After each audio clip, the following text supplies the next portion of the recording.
আপনার সফলতার পিছনে প্রথম বাধা হয়ে দাঁড়াবে আপনার পরিবারের লোকজন, এরপরে আত্মীয়স্বজন। আপনাকে কোনো কিছু করতেও দিবে না এবং কি না করলে বলবে যে সে কিছু পারেই না, তার দ্বারা কোনো কিছু সম্ভবই না।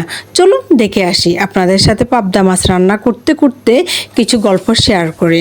এখানে আমি ফ্রাই প্যানে সরষের তেল দিয়ে দিলাম, এরপরে পেঁয়াজ কুচি এবং কি রসুন কুচি দিয়ে আমি এই রান্নাটা কমপ্লিট করব। এখানে আদা বাটার কোনো প্রয়োজনই পড়বে না, যেহেতু পাবদা মাছটা নরম। আর একটা কথা বলে দিই, আমি পাবদা মাছটাকে আমি হলুদ লবণ এবং কি গরম পানি দিয়ে ধুয়ে পরিষ্কার করে নিয়েছি। যা বলতেছিলাম আপনাদের সাথে, সফলতা মানুষের জীবনে এমনি এমনি আসে না। আপনি চাকরি করতে যান, সেখানেও দেখবেন যে বাধা।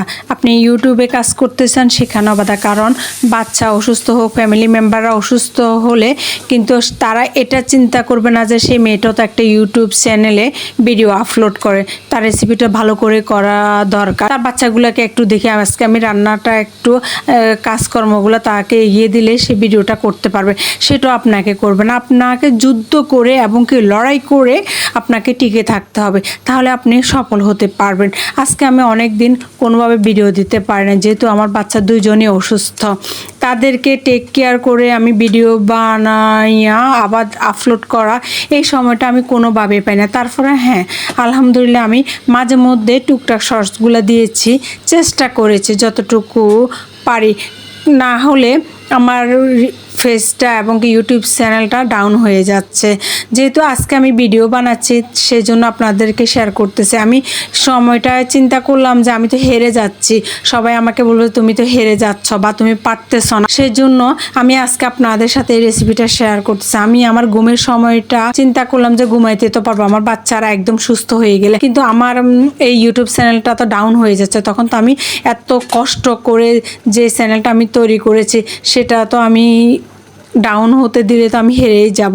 আসলে জীবনে এত কষ্ট আসবে, দেখবেন যে সফল হওয়ার আগে আপনার জীবনে শুধু বাধা আর বাধা। আপনি যদি ধৈর্য ধরে সেটা বাধাটা অতিক্রম করতে পারেন, তখনই দেখবেন যে সফলতা।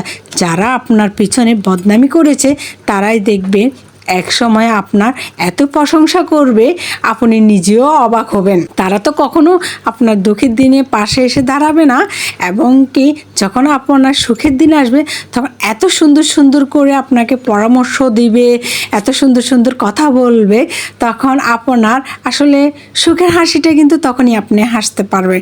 এভাবে ধৈর্য ধরে আপনারা যে কোনো কাজ করেন না কেন, দেখবেন আলহামদুলিল্লাহ সফলতা আপনাদের পাশে এসে ধরা দেবে। আমার রেসিপিগুলো ভালো লাগলে লাইক দিন।